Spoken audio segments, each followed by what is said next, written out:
ఉద్దేశం. జక్కయ్యను పంపటం దేవుని ఉద్దేశం.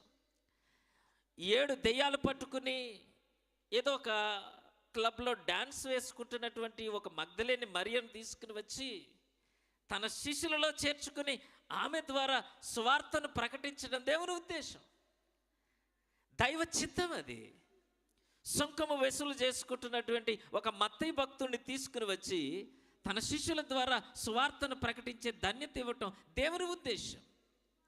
దైవ ఉద్దేశాన్ని తీసుకునేటువంటి మనసు మనకు లేనప్పుడు దేవుణ్ణి ఘనపరిచే అవకాశాలు కూడా మనకు లేవు. ప్రభునందు ప్రియులరా, తిమోతికి రాసిన మొదటి పత్రిక 1వ అధ్యాయం 15వ వచనంలో ఈ మాటలు రాస్తూ, పాపులను రక్షించుటకు క్రీస్తు యేసు లోకమునకు వచ్చినను వాక్యము నమ్మదగినది, పూర్ణాంగీకారమునకు యోగ్యమైనది. రక్షించటానికి దేవుడు నీ దగ్గరకు వచ్చినప్పుడు ఆయన ఇవ్వవలసినది ఏమిటంటే రక్షణ కార్యం నీకు ఇవ్వటమే. ఆయన ఇచ్చేది చాలా విలువైనది, చాలా వాల్యుబుల్. నువ్వు ఎంత డబ్బు ఇచ్చినా కొనుక్కోలేని ఒక గొప్ప కార్యము. రోమా పత్రికలో పౌలు మాట్లాడుతూ ఉన్నాడు. ఏమని అంటే, భూమి మీద ఉన్న ప్రతి మనిషి కూడా దేవునికి శత్రువట. దేవునికి శత్రువు. దేవుని యొక్క శత్రుత్వము మానవుని మీదకి వస్తుంది. అమ్మ, ఈ మాట వినండి, అందరం ఒకసారి చెప్దాం. Happy Christmas, merry Christmas. నోవాహు కాలంలో నీటిని పంపించింది సాతానుడు కాదు, దేవుడే. ఆ ఉగ్రతకు కారణము పాపము చేసిన మనుషుల మీదకి దేవుడు ఉగ్రతను పంపించాడు.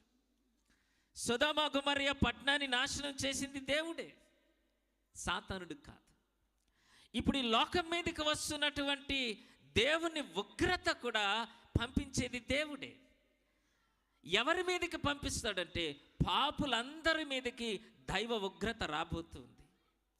ఆ ఉగ్రత నుండి నువ్వు రక్షించబడటానికి దేవుడు ఈ లోకములోనికి నీ దగ్గరకు నిన్ను కలుసుకోవటానికి నీ స్వభావంలో నీ శరీరంతో నీ దగ్గరకు వచ్చాడు. ఏం తీసుకొచ్చాడు అని అడిగితే, దైవ ఉగ్రత నుండి నువ్వు రక్షించబడటానికి, నీ శరీరం మీదకి వస్తున్నటువంటి పాపపు శిక్ష నుండి నిన్ను తప్పించటానికి యేసు నరావతారిగా నీ దగ్గరకు వచ్చాడు. నీ దగ్గరకు ఆయన రక్షణను తీసుకుని వచ్చాడు. రక్షించబడటానికి నీవు సిద్ధమా? ఈ క్రిస్మస్ కాలంలో క్రీస్తును నీవు అంగీకరించి నీ దగ్గరకు పంపిన ఆ తండ్రి అయిన దేవుడు కుమారుని నీ దగ్గరికి పంపించినప్పుడు, దేన్ని పంపించటానికైనా వచ్చాడో దానిని తీసుకునే మనస్సు నీకుండాలి. ఆ మనస్సు నీకున్నప్పుడు ఇది గొప్ప క్రిస్మస్ అవుతుంది. ఈ ఆనందాన్ని నువ్వు తట్టుకోలేవు. ఎంత గొప్ప కార్యం చేసావు నాయనా. మనం అందరం మరొక వచనాన్ని చదివి ముందుకు కొనసాగించుకుందాం. యోహాను సువార్త 3వ అధ్యాయము ప్రభునందు ప్రియులరా 16వ వచనంలో, ఆయన తన అద్వితీయ కుమారునిగా పుట్టినవాని యందు విశ్వాసముంచు ప్రతివాడును నశింపక నిత్య జీవము పొందినట్లు ఆయనను అనుగ్రహించాను. ఎందుకు దేవుడు వచ్చేసాడు ఇక్కడికంటే నీకు నిత్య జీవాన్ని అనుగ్రహించటానికి. అది ఎలాగిస్తాడంటే సమృద్ధి జీవముగా నీకు ఇస్తాడు. నిన్ను రక్షించటం మాత్రమే ఆయన ఒప్పుకోలేదు. నీ మీద పాపపు శిక్షను తీసివేయడం మాత్రమే కాదట ప్రభునందు ప్రియులారా. రెండవ మాట, నిత్య జీవమును అనుగ్రహించటానికి నీ దగ్గర వరకు వచ్చేసాడు. పాలకోడేరు గరువు వరకు వచ్చేసాడు. నీ ఇంటి వరకు వచ్చేసాడు. నీవు ఎక్కడెక్కడ నశించిపోయావో వెతికి రక్షించి నిత్య జీవాన్ని నీకు అనుగ్రహించటానికి ఆయన ఇష్టపడి మన దగ్గరికి వచ్చాడు. క్రీస్తు నేడు పుట్టెను. Happy Christmas, merry Christmas. ఆయన రాకడలో రక్షణ ఉంది, నిత్య జీవం ఉంది. రెండవ పేజ్ ఏమిటంటే, ఈ గొప్ప సందేశాన్ని లోకంలో ఎవరికి చెప్పాలి అనే మాట వచ్చినప్పుడు పరలోక దేవదూతలు వచ్చి భూలోకంలో ఉన్నటువంటి అనేక మంది ప్రజలను దాటుకొని గొర్రెల కాపరుల దగ్గరికి వెళ్ళిపోయారు. గొర్రెల కాపరుల దగ్గరికి వెళ్ళి చెప్పిన మాట, ఇదిగో ప్రజలందరికీ కలగబోవు మహా సంతోషకరమైన స్వార్థమానమును నేను మీకు తెలియచేయచ్చు.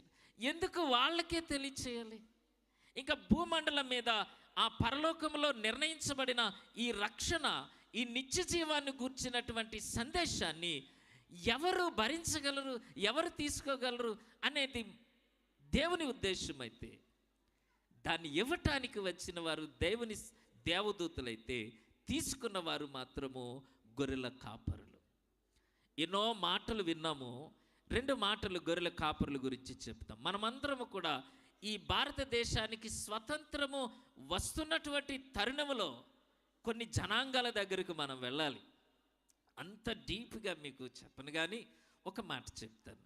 బెత్లెహేములో జనసంఖ్య రాయబడుతుంది. వీరు గొర్రెలు కాచుకుంటూ ఉన్నారు. వీరు ఆ జనసంఖ్యలో చేర్చబడకూడదు అంటే అవసరం లేదు. అన్వర్తి పర్సన్స్, వాళ్ళు విలువ లేదు సమాజంలో.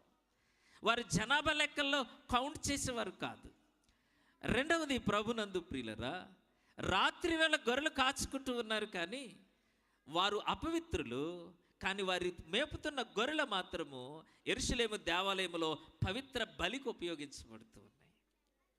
విలువలేని సమాజము, విలువలేని జీవితము, విలువలేని బ్రతుకు. కానీ దేవుడు ఏం చేశాడంటే విలువైన సందేశాన్ని దేవుడు వారికి ఇచ్చాడు. ఎందుకంటే వారు దాన్ని అంగీకరించే మనసు వారికి ఉంది కాబట్టి, దాని చిత్త ప్రకారము బ్రతికే స్థితి వారికి కలిగి ఉంది కాబట్టి.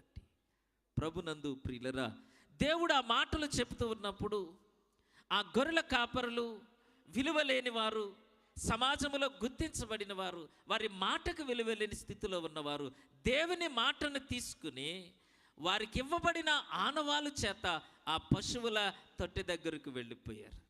వారికి ఒక సందేశం వచ్చిందట, ఒక అనుమానం వచ్చింది. దేవుడు రక్షకుడు పశువుల కాపరులు మాకు చెప్పడం కంటే ఎందుకు పశువుల తొట్టే, పశువుల పాక? ప్రభునందు ప్రియులరా, ఇది మనకు అవసరమైనటువంటి మాట.